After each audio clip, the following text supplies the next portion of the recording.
Salve, irmãos! Estamos iniciando o nosso curso sobre o Apocalipse. Essa é a aula de número 15, parte 1. O Apocalipse nós dividimos em 6 partes. Ele precisa de muito detalhe para ter um bom entendimento dele. É um livro mais complexo, também do qual se espalha muita historinha, mas existe, circulam umas concepções que não tem nada a ver com a realidade, muito exageradas, muito inspiradas em filmes, em histórias fantásticas, enfim. O Apocalipse, que se fala nesse livro, ele traz muita fantasia na cabeça das pessoas, alguns até ficam com medo que fosse uma história de terror, uma coisa desse tipo assim. Então, também é importante que a gente venha desmistificar essas coisas que falam sobre o Apocalipse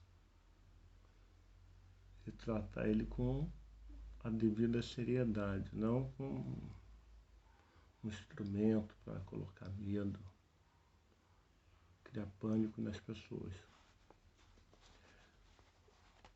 A palavra Apocalipse significa revelação. A linguagem apocalíptica é uma linguagem que existe em outros livros do Antigo Testamento. Inclusive, o mais notável de todos é Daniel, que é considerado pelos estudiosos como tendo a linguagem apocalíptica.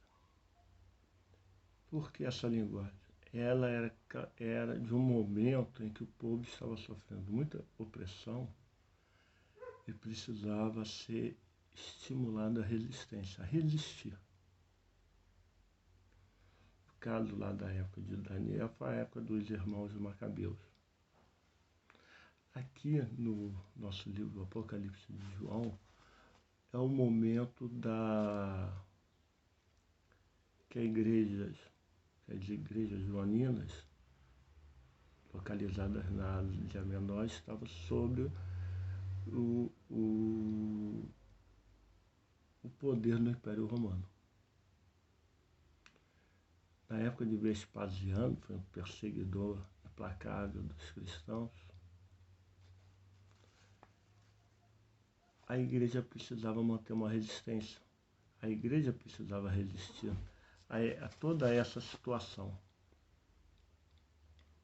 Enfim,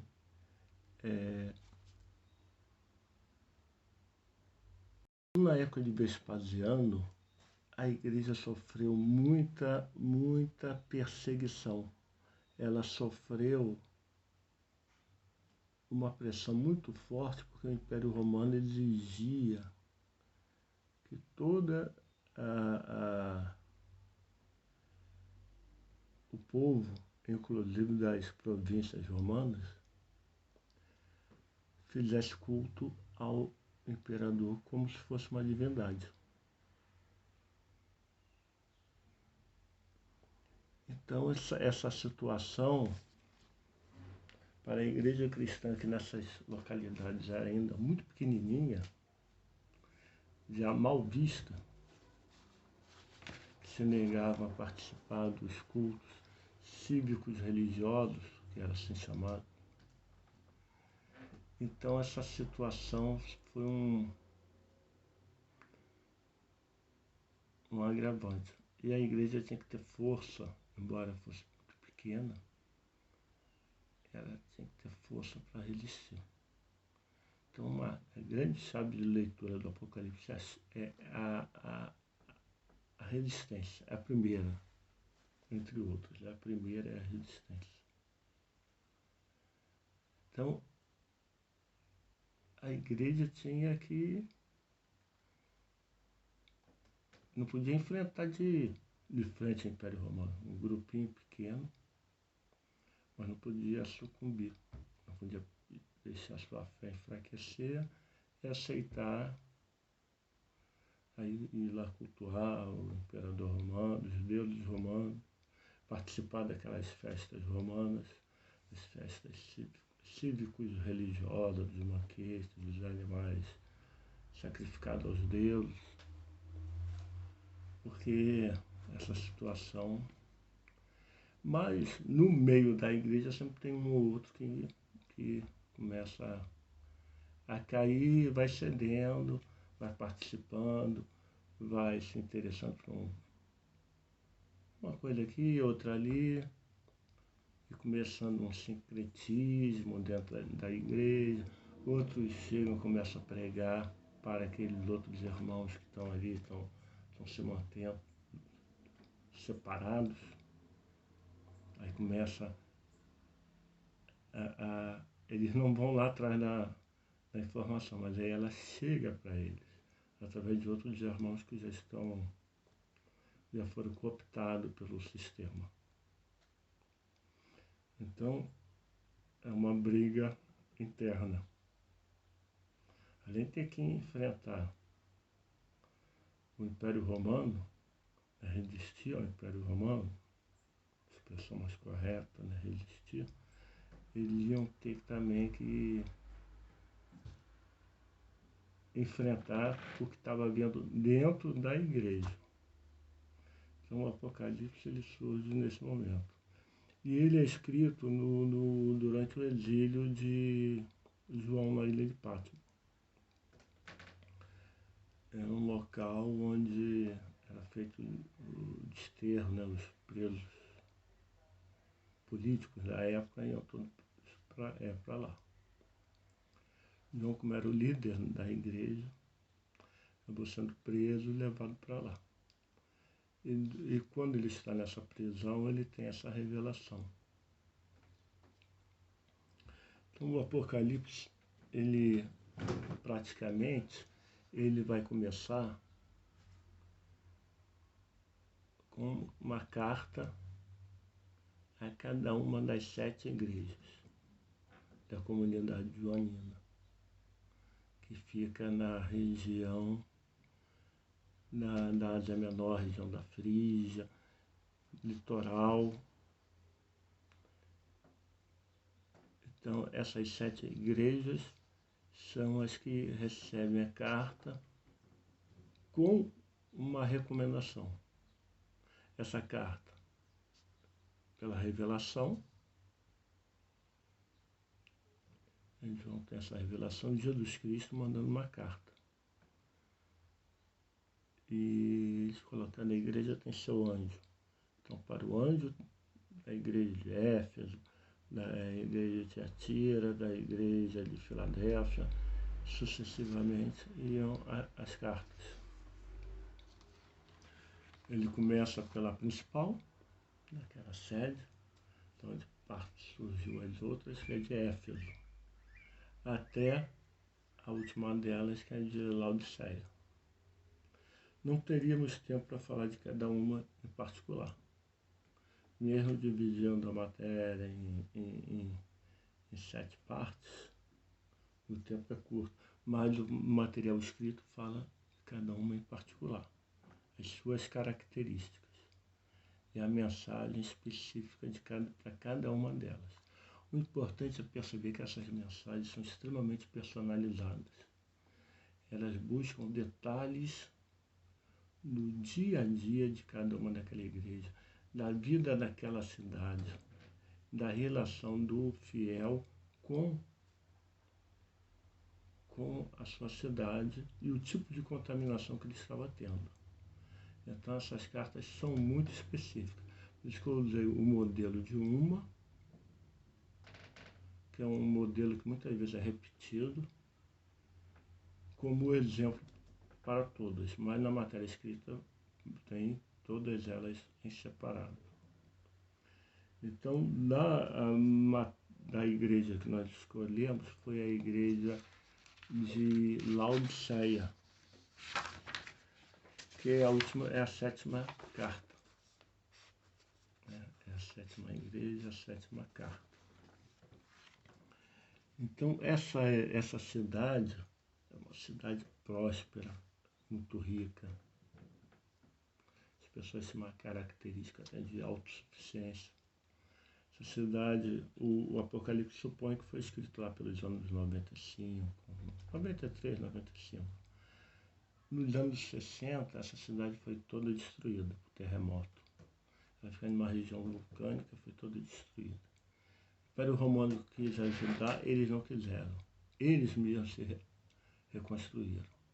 Isso tornou um grande centro comercial próspero, era um centro bancário, de capital financeiro. A cidade rolava muito dinheiro por lá. Eles tinham também uma das mais importantes fabricação, manufatura de lã negra, era uma lã negra brilhante, que aquilo era um sucesso, caro, tecido nobre. E, além desse detalhe, eles ainda tinham na parte de fármaco, faziam alguns produtos medicinais. Eles faziam pomada para dor de ouvido e um colírio com um mineral lá da cidade, chamavam na época de pó frígio, que ali é a região da Frígia. E aquilo foi um grande colírio, muitas pessoas. Além das águas termais. A cidade tinha muitas águas termais, devido ser vulcânica, aquela água mineral termal, água rica em minério e morna. E eram conduzidas à cidade por aquedutos que conduziam águas termais. Então eles tinham água morna para abastecer a cidade. Naquela época isso aí era um supra-sumo. Então era uma cidade assim maravilhosa. As pessoas tinham uma situação muito boa. Mas houve uma acomodação da igreja. Espírito que alguns anos atrás a igreja que estava começando tinha, ela foi se acomodando. Foi se acomodando e levando uma vida mais rotineira. Aquela prática muito, muito regulada, mas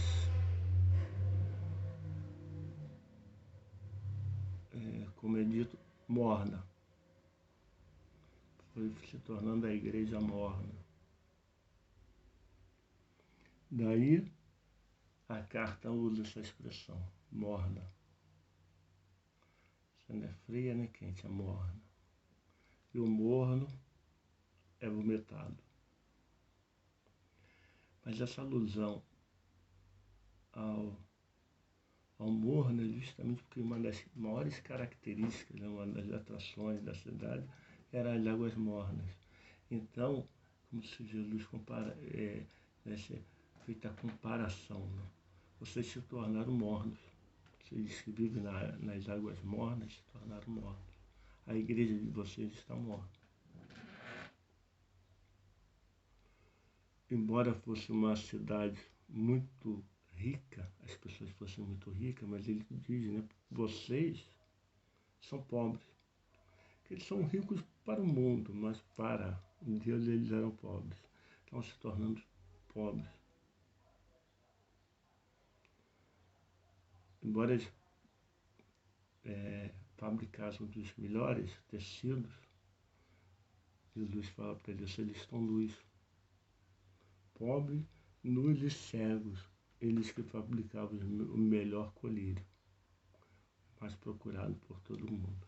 Então, ele usa essa expressão, pobre, nu, cego, morno, que está ligada à vida daquela cidade, ao dia a dia daquela cidade. Então, esta é a razão. A gente ouve muito falar assim, fulano é morno, aquela igreja morna, esse irmão está ficando morno. Os evangélicos, então, usam muito esse termo. Mas muita gente não sabe qual é a origem, o significado disso. Não é que ele tirou do nada, chamar esse pessoal de morno. Não. E fez uma analogia às condições socioculturais daquela cidade e econômicas. Ele fala que eles são pobres, não têm roupa e são cegos. E são mornos. Tudo ligado à vida dele. E com todas as outras cidades, a relação é essa. Então, por isso que a matéria escrita, vocês terão toda essa informação para chamar a atenção na hora que vocês forem ler o livro do Apocalipse e já ler com outros olhos. Tendo essas chaves de leitura, vocês já vão entender melhor, não vai ficar só tão na superfície. Às vezes o próprio nome da igreja já tem um significado, como a igreja de Filadélfia. A palavra Filadélfia é fraternidade, é amor de irmãos.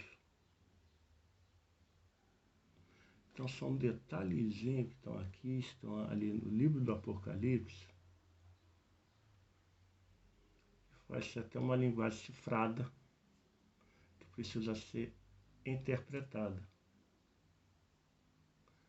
Esse que é o detalhe do Apocalipse. Essa visão na hora de leitura. Procurar entender. Isso é o que na hermenêutica é contextualização. A pessoa entender o momento histórico, a cultura daquele povo, para quem foi escrito aquele livro, por quem foi escrito, as condições socioculturais, políticas. É assim que se lê a Bíblia. Na verdade, eu nem gosto de falar esse termo ler a Bíblia, eu sempre falo assim, estudar a Bíblia. Ler é romance que a gente lê, começou, tem início, meio e fim, acabou, põe lá na estante. A Bíblia para se estudar, sempre. Cada vez que a gente estudar, vai descobrir uma coisa nova. É como na ciência. A ciência está todo dia se redescobrindo. Você fala assim, mas até ano passado eu comi isso, fazia mal. Agora dizem que faz bem. Claro, a ciência é viva, é dinâmica. E vai se descobrindo uma coisa nova. E o estudo da Bíblia é assim, cada vez a gente vai descobrindo mais. Lê uma vez, aprende algumas coisas. Quando lê pela segunda, aprende mais. Se lê pela terceira, mais ainda. Felizmente, na comunidade católica, tem pouco apreço pela Bíblia. Alguns falam versículos decorados, tipo assim, um papagaio. Isso não... Fica, às vezes, até uma coisa meio destoante, que não tem nada a ver com a época. Quando a gente começa a entender a Bíblia dessa maneira, a gente vê que esse estudo se aplica à nossa vida hoje. Mesmo o livro do Apocalipse, ou principalmente ele. Então, esse é o grande lance na hora de estudar a Bíblia. É com uma visão mais ampla. Não se limitar aos versículos. É ler, conforme se diz assim, as entrelinhas. Por que ele falou isso? O que estava acontecendo naquela época? Mas eu não sei quem foi o Vespasiano. Aí a pessoa tem que pesquisar. Tem que pesquisar, aí vai entender. Quem foi Tibério? Quem foi Augusto? Que Deus é esse? Que Deus é aquele que eles estão citando? Esse povo adorava o Deus tal. Qual era a característica desse Deus? Isso influenciou no povo da igreja. Então aí a gente tem que saber. Então, a dica é essa. Então, essa foi a primeira aula sobre o Apocalipse. Nós vamos fazer ainda mais 5. Graça e paz.